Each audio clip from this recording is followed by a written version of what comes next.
तो क्या हाल है आप सभी की। उम्मीद करते हैं सब बच्चों में सब बढ़िया होंगे, अपने अपने घर पर मौज काट होंगे। तो देखिए, जैसे कि आपको पता है कि किसी भी देश की जो स्ट्रेंथ होती है ना, वो एयरफोर्स के ऊपर काफ़ी ज़्यादा निर्भर करती है। अगर उस देश की एयरफोर्स अगर अच्छी होगी तो उसकी जो ओवरऑल जो मिलिट्री कैपेबिलिटीज़ है वो भी यहाँ पर काफ़ी ज़्यादा अच्छी होगी, क्योंकि यहाँ पर जो है ना एयरफोर्स के ज़रिए ही हम दुश्मन के अंदर तक यहाँ पर अटैक कर सकते हैं। कि कहीं पर मिसाइलों का प्रोडक्शन हो रहा हो, हम एयरफोर्स के ज़रिए वहाँ पर हमला करके उस पूरी फैक्ट्री को तबाह कर सकते हैं, या फिर कोई मिलिट्री बेसिस को यहाँ पर उड़ा सकते हैं, या फिर एयरबेस को, जो ग्राउंड फोर्सेज होती है जिसको थल सेना कहते हैं, वो तो यहाँ पर किसी एरिया को जो है ना अपने कंट्रोल में रखने के लिए की जाती है। लेकिन यहाँ पर अटैक करने के हिसाब से जो एयरफोर्स होती है वो सबसे ज़्यादा जो है ना पावरफुल होती है। उसके पास यहाँ पर मिसाइल्स होती है, फाइटर जेट होते हैं, हेलीकॉप्टर्स होते हैं, एयर बेसेस होते हैं। तो यहाँ पर जो एयरफोर्स है वो यहाँ पर अपने आप में काफ़ी ज़्यादा इंपॉर्टेंट होती है, और किसी भी देश की जो ताकत है वो उसकी एयरफोर्स की ताकत से यहाँ पर आकी जा सकती है। और जैसे कि यहाँ पर साउथ एशिया की बात करें तो साउथ एशिया में जो इंडिया है वो अपने आप में काफ़ी ज़्यादा पावरफुल देश है। लेकिन अगर हम यहाँ पर देखें, उसकी जो पड़ोसी देश है वो यहाँ पर कहीं ना कहीं जो है ना इंडिया की जो एयर पावर है उसको यहाँ पर ओवर पावर करते हुए जा रहे हैं। जैसे कि यहाँ पर हम चाइना को देखें, चाइना तो यहाँ पर जो है ना 5th जनरेशन फाइटर एयरक्राफ्ट यहाँ पर मैन्युफैक्चर कर रहा है। उसकी जो टेक्नोलॉजी है वो यहाँ पर अपने आप में काफ़ी ज़्यादा है, इंडिया से ज़्यादा है। इसमें कहने में यहाँ पर मुझे कोई शर्म नहीं है, क्योंकि जो चाइना है उसने अपने आप में काफ़ी ज़्यादा तरक्की की है और अपने आप को जो है ना इतना काबिल बनाया है कि वो किसी भी तरह की जो इम्पोर्ट है डिफेंस रिलेटेड वो करता ही नहीं है। करता भी तो है तो वो भी यहाँ पर जो सोफिस्टिकेटेड टेक्नोलॉजी होती है उसी के करता है। जैसे कि रशिया के S-400 हो गया, या फिर कोई दूसरा इक्विपमेंट हो गया जो उसकी जो टेक्नोलॉजी उसके पास नहीं होती है वो। लेकिन बाकी सारी जो चीज़ें होती है ना वो यहाँ पर खुद ही बनाता है। तो यहाँ पर जो है ना इसी तरह से एक 5th जनरेशन का जो एयरक्राफ्ट है वो भी बना रखा था उसने, J-35। तो उसने यहाँ पर अब ऐसा किया है कि पाकिस्तान को बेच रहा है, और वो एक दो नहीं बल्कि 40 के आसपास यहाँ पर जो J-35 5th जनरेशन का एयरक्राफ्ट है वो यहाँ पर बेच रहा है। और 5th जनरेशन का एयरक्राफ्ट यहाँ पर चाइना के पास तो है ही, लेकिन अब यहाँ पर पाकिस्तान के पास भी आ जाएगा, वो भी 40 की संख्या में अगले 2 साल के अंदर आ जाएगा। लेकिन अगर हम यहाँ पर इंडिया की बात करें तो इंडिया के पास 5th जनरेशन का जो फाइटर एयरक्राफ्ट है वो यहाँ पर इंडिया के पास बिल्कुल भी नहीं है। तो देखिए, अब यहाँ पर पाकिस्तान के पास 5th जनरेशन के फाइटर एयरक्राफ्ट आ जाएंगे, वो भी इंडिया से पहले ही। तो इससे कहीं ना कहीं यहाँ पर जो पाकिस्तान की जो एयरफोर्स है वो यहाँ पर इंडिया से काफ़ी ज़्यादा पावरफुल हो जाएगी। तो इसके बारे में बात करते हैं कि भाई मसला क्या चल रहा है, यहाँ पर क्या क्या यहाँ पर जो डेवलपमेंट है वो यहाँ पर हो रही है, सब बात करते हैं। लेकिन उससे पहले अगर आप चैनल पर नए हो ना, सब्सक्राइब जरूर कर देना वीडियो को, चाहे लाइक करो डिसलाइक करो, लेकिन चैनल को सब्सक्राइब जरूर कर देना। तो चलो शुरू कर दो। तो सबसे पहले हम यहाँ पर बात करते हैं कि 5th जनरेशन और 4th जनरेशन ये क्या मसला है। तो देखिए, यहाँ पर जैसे जैसे जो है ना एयरक्राफ्ट का जो है ना मॉडल अपग्रेडेड होता गया, उसमें नए नए फीचर ऐड करते गए, तो उसके हिसाब से उसका जो जनरेशन है वो भी यहाँ पर अपग्रेड होता गया। तो अभी यहाँ पर जो दुनिया भर के जो देश हैं उनके पास ज़्यादातर यहाँ पर जो है ना 4th जनरेशन के फाइटर एयरक्राफ्ट है। जैसे कि 4th जनरेशन का F-16 जो पाकिस्तान के पास है, टर्की के पास है, इजिप्ट के पास है, इसराइल के पास है। इसराइल ने यहाँ पर बहुत ज़्यादा इस्तेमाल किया F-16 का, बहुत ज़्यादा गाज़ा में तबाही मचाई है, लेबनान में तबाही मचाई है, यहाँ पर सीरिया में तबाही मचाई है। तो सबसे ज़्यादा इस्तेमाल इसराइल ने F-16 का किया है। तो F-16 एक 4th जनरेशन का फाइटर एयरक्राफ्ट है, और इसी के साथ ही यहाँ पर इंडिया के पास भी 4th जनरेशन का फाइटर एयरक्राफ्ट है, वो रशिया से आया हुआ है MiG-29। तो वो भी एक 4th जनरेशन का फाइटर एयरक्राफ्ट है। लेकिन अगर हम यहाँ पर बात करें कि इंडिया के पास सबसे ज़्यादा पावरफुल एयरक्राफ्ट कौन सा है, तो वो होता है रफ़ाल एयरक्राफ्ट, जो हमने यहाँ पर फ्रांस से ख़रीदा है, और इसकी संख्या यहाँ पर लगभग 36 के आसपास है।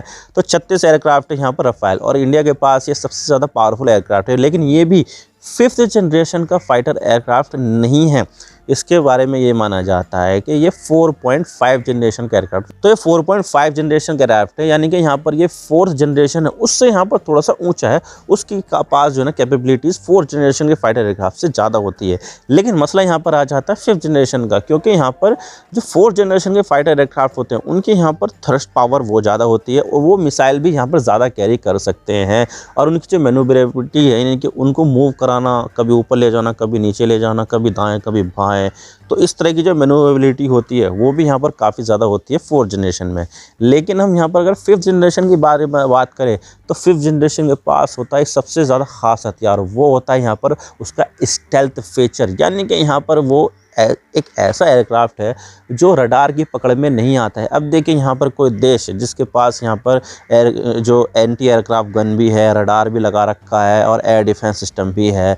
तो वो क्या करते हैं कि कोई भी यहाँ पर एयरक्राफ्ट, ड्रोन वगैरह आते हैं, मिसाइल आती है, तो उसको शूट डाउन कर देते हैं।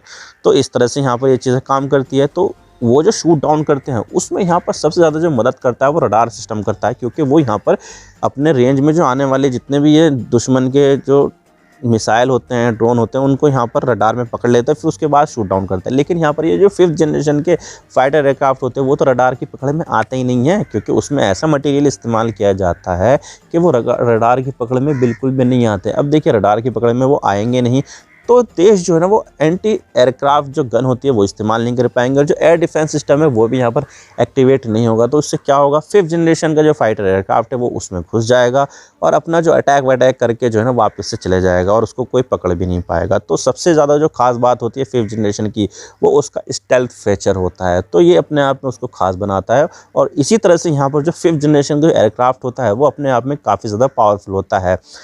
तो ये चीज़ें होती है, लेकिन अभी तक भी 5th जनरेशन का जो फाइटर एयरक्राफ्ट है वो इंडिया के पास नहीं आया है। इंडिया यहाँ पर जो है ना AMCA एम का एडवांस मीडियम कॉम्बैट एयरक्राफ्ट बना रहा है, और उसके जो डेवलपमेंट है उसमें भी अभी यहाँ पर बहुत साल लग जाएंगे। तो अभी तक तो हमें यहाँ पर जो है ना ये सब चीज़ें थी, लेकिन अब यहाँ पर जो है ना जो चाइना है 5th जनरेशन का फाइटर एयरक्राफ्ट उसके पास तो है, लेकिन अपना जो 5th जनरेशन का जो फाइटर एयरक्राफ्ट है वो पाकिस्तान को बेच रहा है, वो भी यहाँ पर 40 की संख्या में।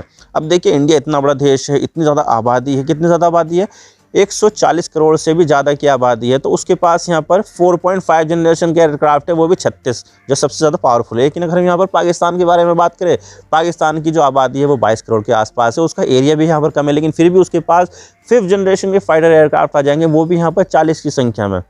तो अपने आप में यहाँ पर जो पाकिस्तान है वो एयरफोर्स में काफ़ी ज़्यादा इम्प्रूवमेंट लेकर आ रहा है और अपने आप को यहाँ पर और ज़्यादा डेवलप कर रहा है एयरफोर्स के मामले में। और जो इंडिया जो बना रहा है ना एम का फाइटर एयरक्राफ्ट, उसको बनाने में अभी यहाँ पर 10 साल तक कम से कम मान के चलिए, 10 साल तक उसकी जो डेवलपमेंट है वो होगी, और उसके बाद यहाँ पर वो मास प्रोडक्शन में जाएगा। और उसके लिए भी यहाँ पर जो है ना हम अमेरिका के ऊपर निर्भर करते हैं, क्योंकि उसका जो सबसे मेन कंपोनेंट होता है उसका एयरक्राफ्ट इंजन होता है, और एयरक्राफ्ट जो इंजन है वो यहाँ पर हम कहाँ से लेते हैं, वो हम लेते हैं यहाँ पर अमेरिकी कंपनी से। तो यहाँ पर जो अमेरिका की कंपनी है वो यहाँ पर बार बार जो है ना डिले कर रही है, और यहाँ पर हमारा जो तेजस एयरक्राफ्ट है उसमें भी यहाँ पर ढंग से लग नहीं पा रहा है, उसमें भी यहाँ पर जो है ना डिले हो रहा है। लगभग 114 एयरक्राफ्ट का यहाँ पर जो है ना ऑर्डर है एयरफोर्स का, लेकिन वो जो बनने में वो भी बहुत ज़्यादा टाइम लग रहा है, क्योंकि इंजन की जो कमी है उसकी वजह से यहाँ पर एयरक्राफ्ट का जो प्रोडक्शन है उसमें यहाँ पर काफ़ी ज़्यादा प्रॉब्लम आ रही है। अब यही चीज़ यहाँ पर जो है ना एम का फाइटर जेट के लिए भी होगी, क्योंकि जो इंजन है वो यहाँ पर अमेरिका से आ रहे हैं, तो वहाँ से जो भी लॉजिस्टिक्स की जो प्रॉब्लम है, जो सप्लाई चेन की जो इशू है वो इसके साथ भी रहेंगे। तो उसमें यहाँ पर मान के चलिए 10 साल तक हमारे पास 5th जनरेशन का जो फाइटर एयरक्राफ्ट है वो आने वाला नहीं है, लेकिन यहाँ पर जो 2 साल के अंदर पाकिस्तान के पास मिल जाएगा 5th जनरेशन का एयरक्राफ्ट। तो इसका मतलब यहाँ पर यह है कि पाकिस्तान की जो एयरफोर्स है वो इंडिया की एयरफोर्स से यहाँ पर काफ़ी ज़्यादा जो है ना अच्छी हो जाएगी। अब देखिए यहाँ पर जो है ना इंडिया की जो एयरफोर्स, वैसे इंडिया बहुत बड़ा देश है, तो उसके लिए भी जो है ना इंडिया की जो एयरफोर्स है वो भी यहाँ पर बढ़ी ही होनी चाहिए, और उसके लिए यहाँ पर इंडिया ने 42 स्क्वाड्रन बना रखे हैं। एक स्क्वाड्रन में यहाँ पर 24 एयरक्राफ्ट होते हैं, यानी कि ग्रुप, स्क्वाड्रन समझ लीजिए कि ग्रुप है, तो एक स्क्वाड्रन में 24 एयरक्राफ्ट होते हैं। 24 एयरक्राफ्ट का एक ग्रुप, एक स्क्वाड्रन बनाया जाता है, और ऐसा करके टोटल यहाँ पर इंडिया में 42 स्क्वाड्रन बने हुए हैं। लेकिन यहाँ पर 42 स्क्वाड्रन तो बने हुए हैं, लेकिन जो काम कर रहे हैं वो लगभग 24 या 25 के आसपास ही है, और बाकी की जो 17-18 है वो यहाँ पर जो है ना निष्क्रिय हैं, क्योंकि एयरक्राफ्ट जो है ना रिटायर होते जा रहे हैं। जैसे कि MiG-21 है, वो यहाँ पर जो है ना आए दिन क्रैश होता रहता है। मिराज 2000 है, वो भी यहाँ पर जो है ना पुराना हो गया है, उसको भी यहाँ पर रिप्लेस करने की ज़रूरत है। तो यहाँ पर ऐसे में इंडिया की जो स्क्वाड्रन की जो स्ट्रेंथ है वो यहाँ पर धीरे धीरे कम होती जा रही है, क्योंकि इंडिया के पास जो एयरक्राफ्ट है वो यहाँ पर लगातार कम होते जा रहे हैं। तो ऐसे में यहाँ पर जो है ना इंडिया की जो खुद की ज़रूरत है उसके लिए भी यहाँ पर एयरक्राफ्ट नहीं हो पा रहा है। लेकिन अब यहाँ पर जो 5th जनरेशन का जो एयरक्राफ्ट बनेगा वो भी यहाँ पर 10 साल के बाद बनेगा। तो इंडिया की जो एयरफोर्स है वो यहाँ पर लगातार कमज़ोर होती जा रही है। तो ऐसे में यहाँ पर इंडिया को पैनिक बाइंग करनी पड़ेगी, और पैनिक बाइंग में यहाँ पर जो है ना हमारे पास सिर्फ और सिर्फ 2 देश ही है। 2 देश का ये ऑप्शन आता है कि भाई हम या तो अमेरिका से 5th जनरेशन का एयरक्राफ्ट खरीदें, या फिर हम रशिया से 5th जनरेशन का एयरक्राफ्ट खरीदें।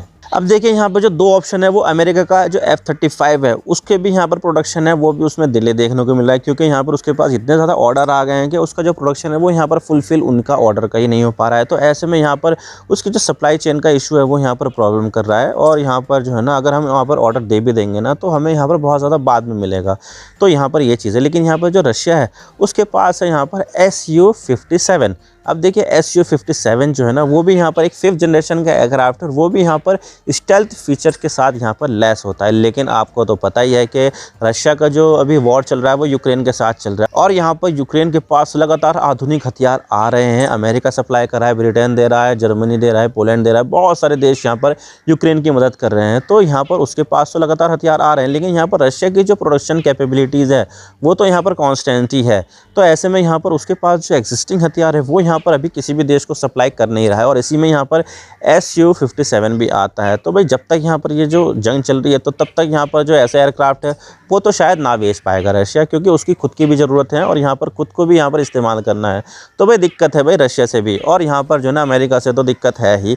लेकिन यहाँ पर जो है ना कुछ तो इंतजाम करना ही होगा, ताकि यहाँ पर जो है ना पाकिस्तान का जो ये एक्विजिशन है J-35 5th जनरेशन एयरक्राफ्ट का, तो उसका भी यहाँ पर जवाब दिया जा सके। तो वरना तो यहाँ पर जो है ना दिक्कतें हो जाएगी और बैलेंस ऑफ पावर जो है ना बिगड़ जाएगा। Balance of power south Asia में इंडिया के हक में ही होना चाहिए, क्योंकि इंडिया एक जिम्मेदार देश है और यहाँ पर जिम्मेदारी के साथ अपना काम करता है, और यहाँ पर जो है ना कुछ भी इधर उधर की चीज़ें करते नहीं, ना किसी देश के ऊपर अटैक करता है, ना किसी देश के अंदर जो है ना अनस्टेबिलिटी लेकर आता है। तो इंडिया को यहाँ पर जो है ना अपने आप को पावर प्रोजेक्ट करना चाहिए, और यहाँ पर जो साउथ एशिया की जो पावर है वो यहाँ पर इंडिया के हाथ में होनी चाहिए। ज़्यादा पावर जो है ना, बैलेंस ऑफ पावर इंडिया के हाथ में होना चाहिए, तभी यहाँ पर जो है ना चीज़ें सही होगी।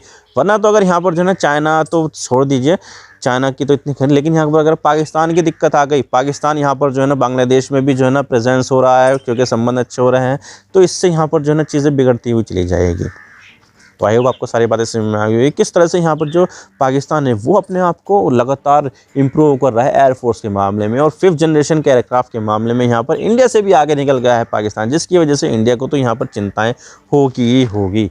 मैं तो बस इतना ही कहना चाहता हूँ। वीडियो थोड़ा सा भी पसंद आए ना, लाइक जरूर कर देना, और चैनल पर नया हो तो चैनल को सब्सक्राइब जरूर कर देना। आपके एक सब्सक्रिप्शन से आगे कंटेंट बनाने की मोटिवेशन मिलती है। Thank you for watching, I really appreciate your time. God bless you all. Now signing off.